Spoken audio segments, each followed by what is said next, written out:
you. Every 5 years. Well, the house on the left is the house of the mayor.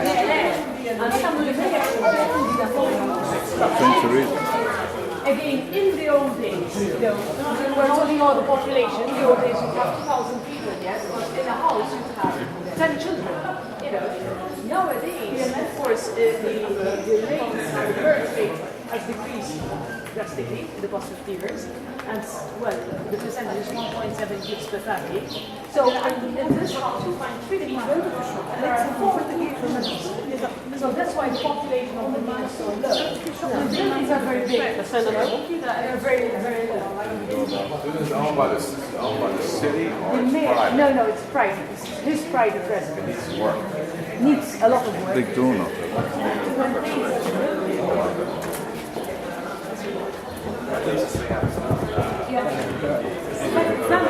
No, that's the one. Let's do it. Check this out. You saw the doorbell? Doorbell and the doorknobs are nice. But they are not moving.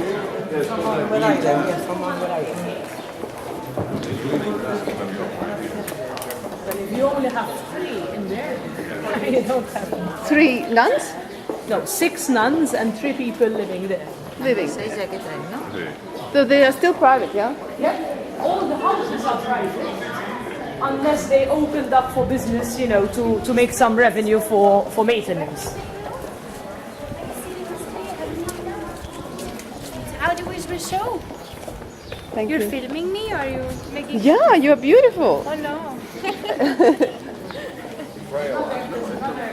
The nunnery again goes all the way around. Yes, the rest of yes. it. That's the rest of it. They can play hide and seek with each other. They do. They do.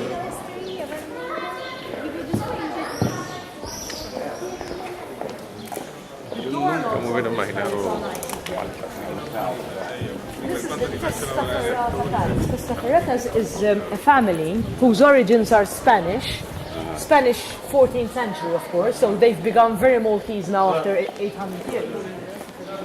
And there's the Testaferrata family living in here. Was the building next door used to be the law courts of the city, and nowadays it houses the archives of the Inquisition. Oh no! They're all on the top floor. Those who didn't behave, everything about it. But Inquisition only in Malta? Inquisition in Malta, yes. Not in Europe, so to speak. Oh no. You might find some lace as well in our place here. So we can go around and then have a look wherever you feel. Spanish Inquisition or Pardon? what Inquisition? Spanish? It was the Roman Inquisition. Roman. Yeah, there was the medieval Inquisition where the bishop was in charge. There was the Roman and the Spanish Inquisition, where the difference between the two is the type of punishments. The Spanish was the worst, and the Roman was sort of milder. Well, I was reading that the Pope had an inquisitor here that watch over the night. Oh yeah, oh yeah. Why, is that Oh is all yeah. kinds In fact, the story of the Inquisition is interesting because when the knights came to Malta, the noble people living here were not pleased.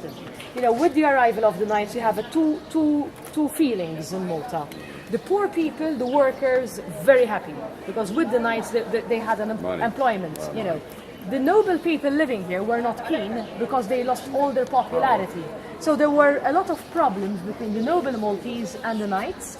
One fine day, the knights asked help, asked the Pope for help, and the Pope came up with the idea of sending an inquisitor. So the inquisitor was the arbiter, so to say, right. which didn't work like that, because the knights didn't only have problems with the Maltese, but they also had problems with the inquisitor, right? Now, from here you can better see the architecture of Medina. The title, World Heritage Site, he got it because of architecture. In fact, all the houses before the earthquake were like the one in the corner. Ground floor is 13th century. Top floor they couldn't do in the 13th century, so they did in the 15th century in the same style. And then you see the difference with the Renaissance, rebirth, Renaissance. After the Dark Ages, they started exploring again with architecture. Next door neighbor is Gothic, and New Gothic, because the real Gothic is medieval. Baroque architecture for the cathedral, 1702 is the year when it was rebuilt. And then you have the red boots like in England. So all the styles are here. And you see the facade of the cathedral dedicated to Paul.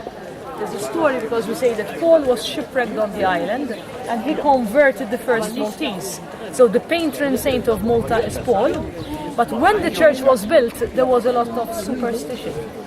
And they would say that if the facade was not symmetrically correct, it would attract the devil in the church. So what did they do? There's a clock on the right and a calendar on the left. The letters is the date. Sorry, the letters is the month, the numbers is the date. So that when you look at it, it's symmetrically correct. The problem with superstition was mainly in the small villages because they could never afford money-wise to have a calendar. So in the small villages you'd find a real clock like here, and the second one, well, they cheated because they painted it. But at least when you look at the facade, it is symmetrically correct, right? So let's cross the square. We'll have a look at the walls, the beautiful panorama over the island, and then we'll come back.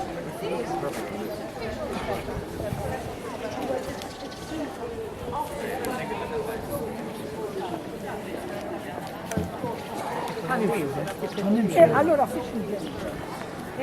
like Valletta would go up and down. You know, it makes sense for the village of pillars, right? But Valletta was built in a rush, and they never had time to flatten. But you see the beautiful architecture down there. Huh? That little square. Well, let's have a look at it, and then we'll go there. The little square, we're just having a look there. It's the square of the bishop, because we have our cathedral, bishop's palace, the residence is next door to the cathedral, and the nice facade on the right used to be the seminary, the school of priests, until the 1970s. And in 1976, then they moved to a nearby town, and the building today houses a museum. It's the Cathedral Museum. Cathedral Museum is very rich in silverware, and very rich as well with 3 collections of Albert Dürer, the famous German engraver. Dürer, Albert.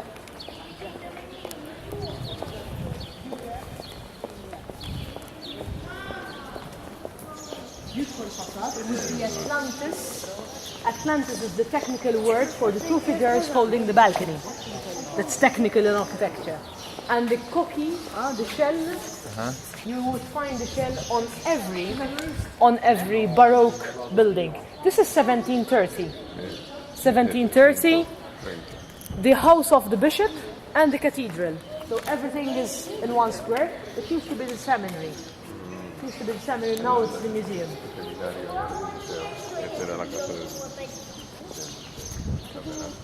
That's quite for your photos. The guards and the windows like this. The bars. Yeah. What is called the pregnant windows.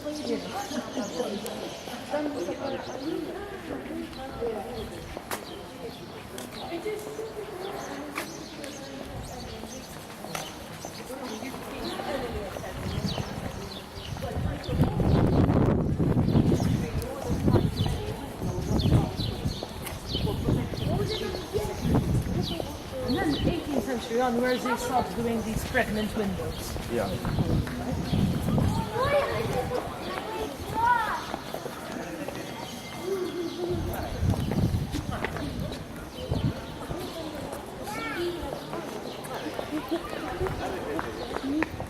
Это пушка санитар. Где? Это санитар.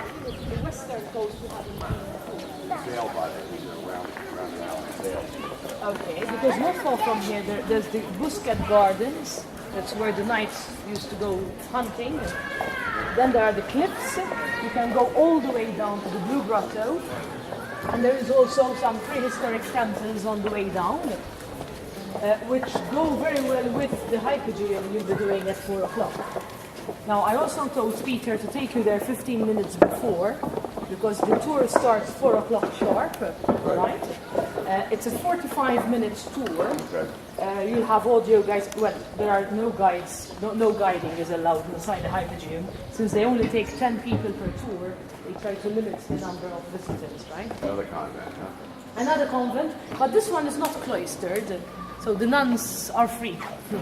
It's not like the others where they have to be kept indoors, you know, and allowed outdoors once every 5 years. Do they have some kind of garden on the Yes, roof? Yes, not only on the roof, they have a central courtyard. All the houses here have a central courtyard and the rooms surrounding it. This is a nice one.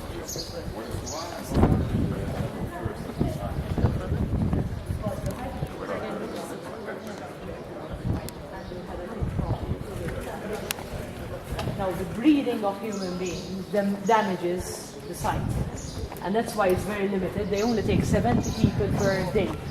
So there are 7 tours of 10 people per day.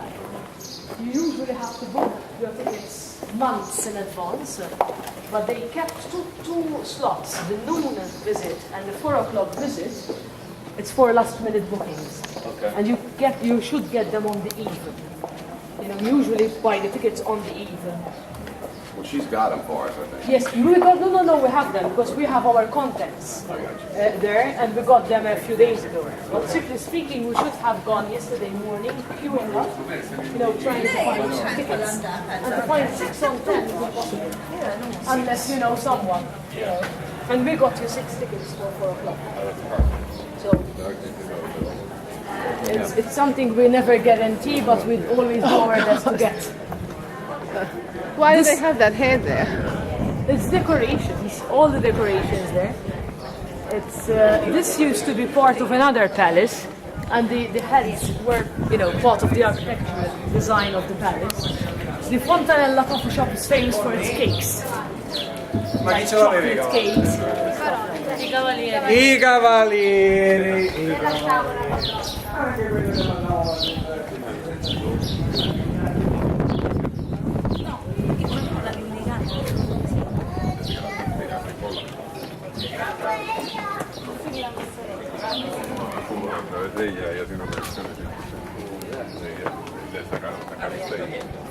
And now you see why they chose this place to build a city. They would clearly see the enemy approaching. The only part of Malta which is totally not visible from here, you can never see it, it's behind us. That's the western coast. But the western coast was not a problem because on that site we have 9 kilometers of cliffs. So with a 300-meter drop, you know, no one would burst there, climb a cliff and attack Malta. If you attack Malta, you come from the east. And this is the eastern coast. Well, I did tell you last time that we're 400,000 people, and out of 400,000 people, 300,000 live in the harbour district. And you see the constructions over there, this Valletta Harbour region. Over here. Yeah. We can say that Malta is tilted. You know, we're tilted on one side, we're all on over there. What we see today, if we start from the left-hand side on top of the hill, those are old barracks. It was a British base, a military base, and all the barracks have been now transformed into apartments for the Maltese. Then you have the big town on the water's edge, left-hand side, the St. Paul's. Well, it's a modern town, but according to tradition, we say that that's the place where Paul was shipwrecked, right? 60 years after Christ. Then we have right in front of us the big dome. You see the big church. There's the town of Mosta, and Mosta is very famous for its dome, one of the largest domes in Europe. But the church is also famous for a story that happened during the Second World War. And the story goes that on the 9th of April 1942, in the afternoon, like any other afternoon, there was service. 500 people were inside the church for prayers, and at one point there's a bomb that is dropped on the church. So this bomb goes in through the dome, rolls on the floor without exploding.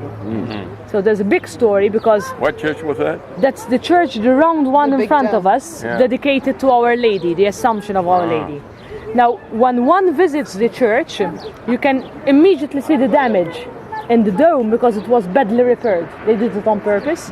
And there is a copy of the bomb with the original photos taken in 1942. So it's quite an interesting site. Then you have the football stadium. Crofts Village is next door. And there are some vineyards over there. It's wine tasting sessions that they do over there. Further right, the big dome and the pointed one on the water's edge, that's Valletta. So your yacht is berthed to the right-hand side of Valletta. And then extreme right, down there, you see the chimney down there. That's Marsa Schlock, where we had lunch last time. And the runway of the airport is to its right. So you see the southeast of Malta, the eastern coast, and Gozo and the other islands would be further north, not visible.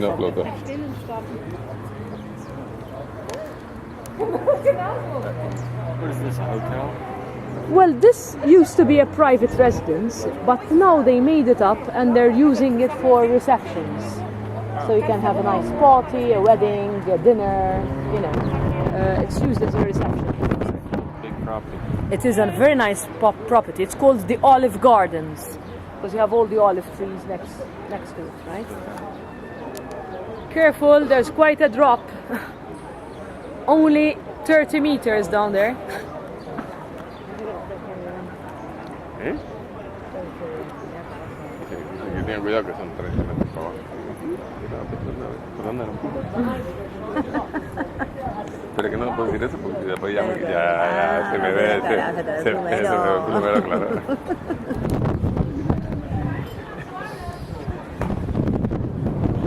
They're not very sick, these wolves, are they? This big.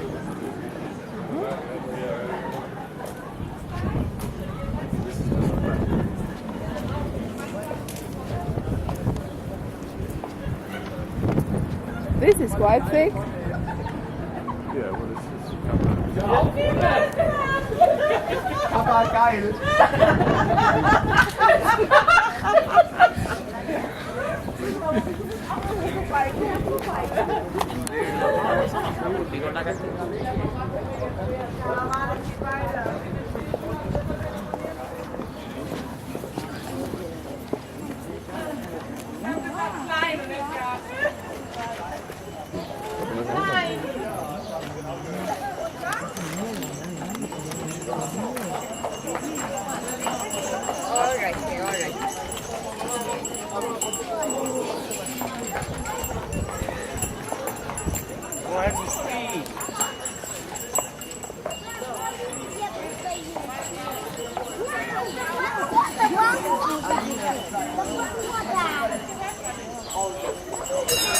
Otherwise, it will be a €300 fine if it's the first time. You hear that, Stuart?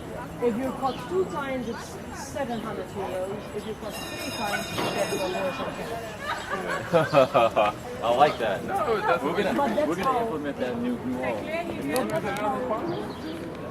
I guess it's not but that's how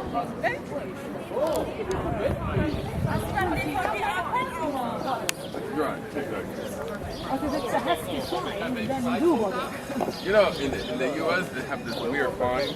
Like instead of €300, it might have been 342. Really? It's a people remember. I like. See that right there makes a lot of sense.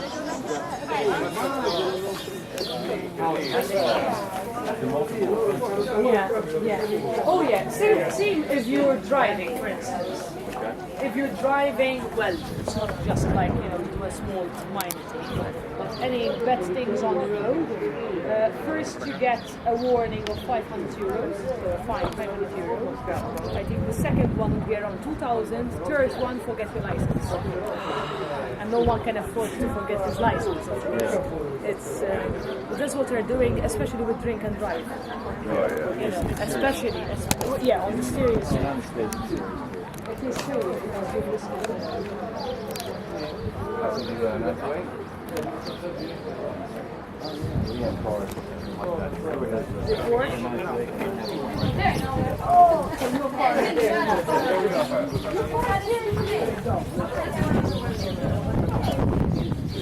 This is not the lace.